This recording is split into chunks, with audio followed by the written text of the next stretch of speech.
Shalom. Call halal Yahweh Bashem Awashai Bahashem Rakakwadash. Double honors unto the apostles and the elders. Salutations to all my fellow laborers doing this work in truth and sincerity, risking their lives and their freedom to do so now more so than ever. To the scattered elect that are scattered around the four corners of the earth, that be like unto the speckled bird, the Israelite foreigners, and to the Akwath that are listening and learning. To you, I say Shalom. This is your brother Malcolm from the branch of the Great Millstone here in Chicago, coming at you with another lesson in truth.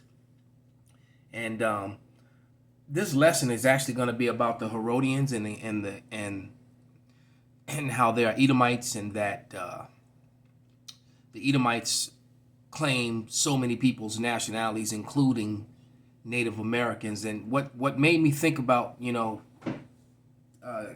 been on my spirit, I should say, to do this video because of a video that I watched that Elder I think it was Elder Inap put up, where the brother went in and he called the Cherokee Nation, and he questioned why the name was changed from I think it was the Anawahi or the Anawanu, it was the original name, and that they were people of color, and were there anyone that looked like him. Well, the truth of the matter is that Native Americans, by skin complexion, look just like Negroes because they're the same people. A lot of the Native Americans that you see today are the result of rape. They were lightened up that way, and or they simply aren't Native Americans at all. You got Edomites that signed a document, which I failed to remember the name at this present time, and they called it the five. It was the five nations that were so-called civilized, and basically most of the people that are part of those nations are indeed Edomites, and some go by the blood quadrant, some don't, because I believe that the current chief of the Cherokee Nation is a white male who's 30. His blood quadrant is 32%. Native through his mother's side, of course. When we know that your heritage is through your father, through the seed line, your mother contributes nothing to heritage. What your mother contributes to you are looks, physical characteristics, or maybe skin color. But as far as heritage, the heritage is through your father. The seed is already a seed within itself. It gets placed into that woman, and she brings forth that seed. She doesn't bring forth herself. She brings forth the seed that was placed in her, and that seed already has a bloodline. All right, that's what it is. But the reason I'm got this photo up, this is the brother Cootie Merrill, one of his videos, and he's showing you that My Heritage technology from the My Heritage photo colorization thing, and there's some technology that they've created, see, and this technology takes photos and through the technology it applies the color back to the photos based upon the information that is given. It recolors it to what it was originally like. So I'm just gonna fast forward and to the finished product, because he showed you that it was all for a point. So when you fast forward a little bit, there you go. That's the photo now. You see, and it's showing you the color wheel up there. So it, through its technology, it uses the colors that is given, and it places the color back into the photo. So if you fast forward here, so he started doing this with old Native American images, and voila, as you see, copper colored people. Now these people, if their family members didn't sign that document that I'm talking about, all right, their family members that walking around today that look like them, that still speak the language, that still dress this way, they're not considered natives. All right. Then you got to think about the so basically it was through a term that was called paper genocide. I'm going to read the definition that the elder put in the video, but first what I'm going to do is read 2 Ezra 6 and 27. And it reads, "For evil shall be put out, and deceit shall be quenched. For faith it shall flourish, corruption shall be overcome, and the truth, which have been so long without fruit, shall be declared. So all these lies that these people, that these Edomites have been telling, are going away because goddamn commercial, unbelievable. When you click on it and it won't let you go past it. I guess I gotta play it. Salakia. That really pisses me off. That's another thing they're gonna have to pay for. There you go. So when the color is restored to these images, let me go back. When the color is restored to these images, you can clearly see. And see, a lot of these people like this, they're still around today. All right? That girl on the left looked like some of my family members. And yes, their hair did grow that long. My grandmother used to wear her hair just like that. Double ponytail, straight down her chest or her back. And a lot of my cousins did the same thing. All right? The one on the far left there. All right? Let's say Anna Handy Fontes, Wampanoag, Naag, all right? And that was from the 1900s. So they took this old photo from the 1900s using that technology, showing you that these people are indeed the same complexion, same. Matter of fact, she looked like she could also pass for a Negro, like she's a mixed in the two, just like my family members, especially on my father's side. All right? Because I remember trying to look up that blood quadrant thing to see how you could use it, because I was going to try to use it to get loans and go to school and that whole sort of thing for free. All right? But my grandfather, they had no paperwork on him. And even though my grandmother was in a registry, her family had not signed that document. So even though it's clear that these people are natives, if they're family members today, if their family members did not sign that document, they will not be considered native. So guess what? A lot of Edomites signed those documents. Go look up the history of the $5 Indian head, the nickel head. All right, they would pay $5 to sign it, and then and there you go. So you got all these Edomites that are getting all these benefits from the government and claiming native heritage, and they're no different from the other Edomites. Okay. And it's funny how the Edomite on the video told the one Jake that called in, he just came out, the devil came out, said you hate yourself and hate your own heritage.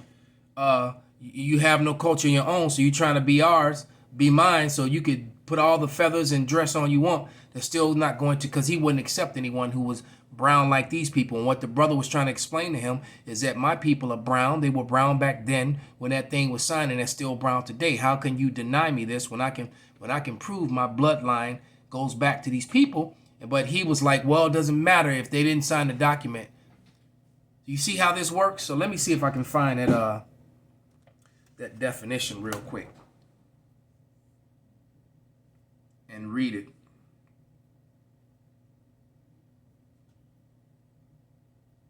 Hoping that it's in this phone and not in the one, there it is, that I'm using to record. All right. Yes, it's called paper genocide. Is a deliberate and systematic destruction of Native American culture, language, and identity as a unique racial group by way of illegal and oppressive race reclassification imposed on Native Indians. A lot of them were reclassified as black, as Negro, which black isn't a race at all. Black is a color. All right. And as you can see, these women, if these women were standing with Negro women, you wouldn't even be able to tell the difference between them. All right. Okay. So it says reclassification imposed on natives or blood Indians. See, he was talking about, but my blood, I can prove through my blood. The guy's like, well, you can have all the blood and prove all the blood you want. We don't acknowledge that. And we don't acknowledge Afrocentric Indians. So he's trying, and what is Afrocentric? That's something that they created. And what it angers me is that Jake cleaved on to that false narrative that Esau created it. Just like they call themselves black and Edomites call themselves white. Those were false narratives, social classifications that Esau made up so that he could remain in power. Wrote laws and legislations that benefit him. All right. So back into this. Let me finish this definition. And this was supposed to be a lesson about the Herodians. All right. It says, it says, bloodline Indians to the non-Indian races of Black, African American, white, or Latino Hispanic. All right.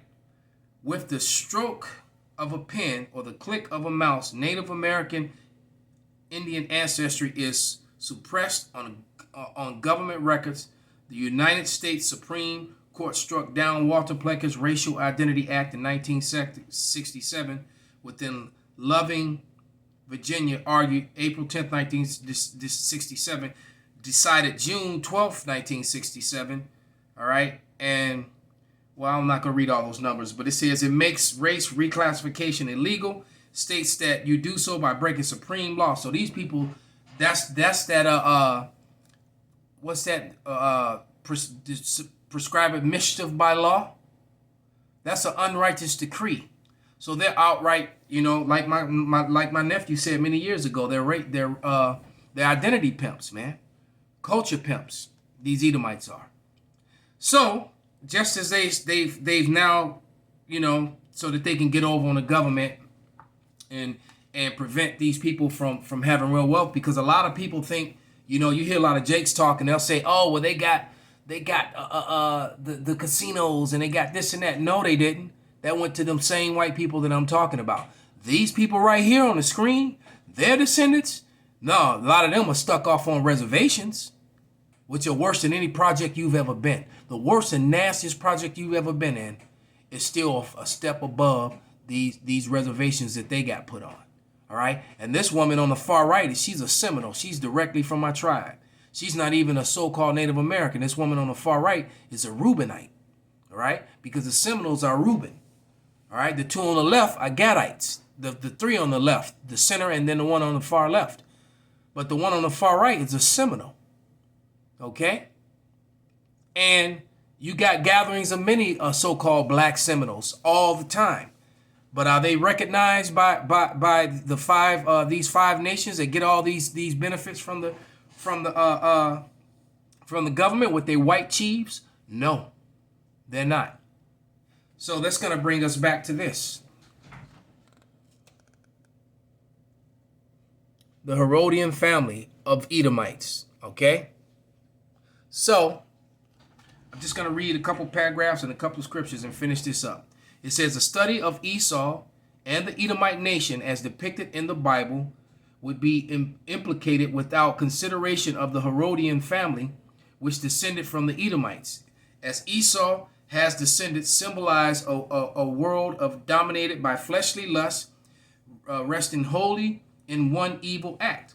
So, and when you go to the first Maccabees, chapter 1, verses 1 through 10, it tells you that wickedness came into the earth through Alexander, the Macedonian, son of Philip, and Alexander and his father, Philip, can be traced back to Agag, all right, Amalek, all right.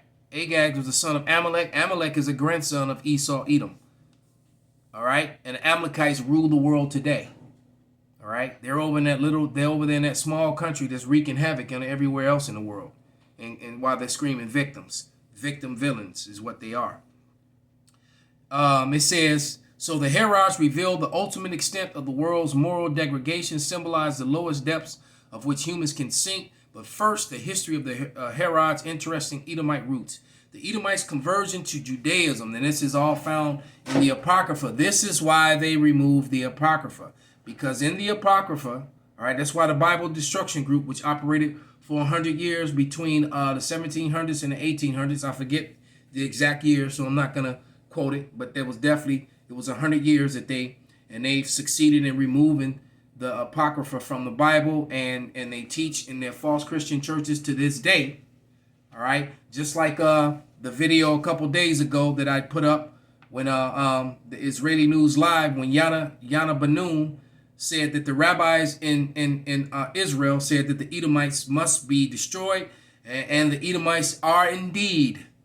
He said they're the American Christians, but they're the European Christians too, as Stephen Banoun added. All right, to his wife Yana's statement. All right, and they are and they will be destroyed. They're still here. All right. It says in around 300 BC, the Edomites were driven out of their land in their capital, Petra. All right. And that's, look up Petra. All right. And you'll see those same eagles and columns that they build that same way to this day. All right. All their state buildings, their court buildings, and their museums are all built the same way to this day. All right.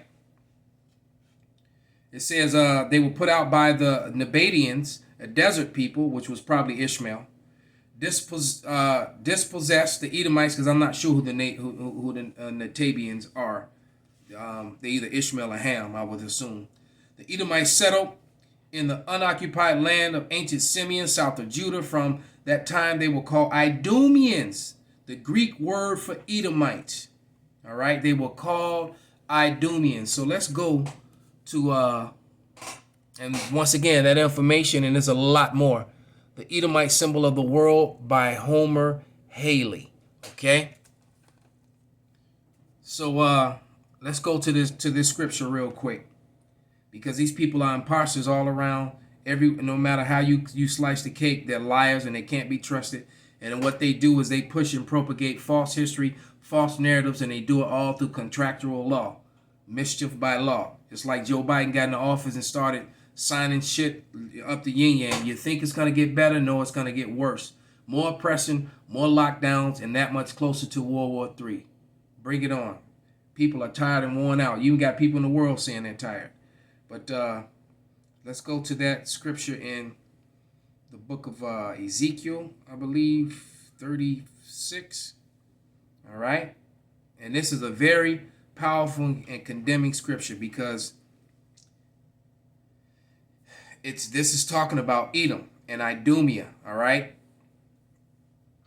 It says, Ezekiel 36:5. Therefore, thus saith Yahweh power, surely in the fire of my jealousy have I spoken against the residue of the heathen, and against all Idumea, which have appointed my land into their possession, with the joy of all their heart, with the spiteful minds to cast it out for a prey. Idumea in the past, the Idumeans never appointed the land of Israel into their hands. That was done by 1948ers, all right? And it was done with the Balfour Declaration, that Balfour document that was signed, I believe, right after World War I. Okay? It says, Ezekiel 36:6. Prophesy therefore concerning the land of Israel, and say unto the mountains and the hills and to the rivers,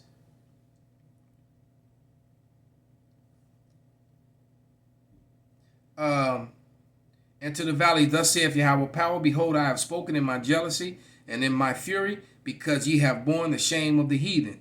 All right, so we borne the shame of the heathen, man. And these Idumeans have shamed us, renamed us, reclassified us, and that fulfilling the scripture of us being called by bywords. All right, we're not known in the streets. This was all a part of that crafty counsel in Psalms 83. All right, when it says, let the name of Israel be no more. They took our heritage away from us. And you've got our own people to come against the fact that we of the northern kingdom are Israelites as well. There are more relics found among the so-called natives than there was actually found among Judah.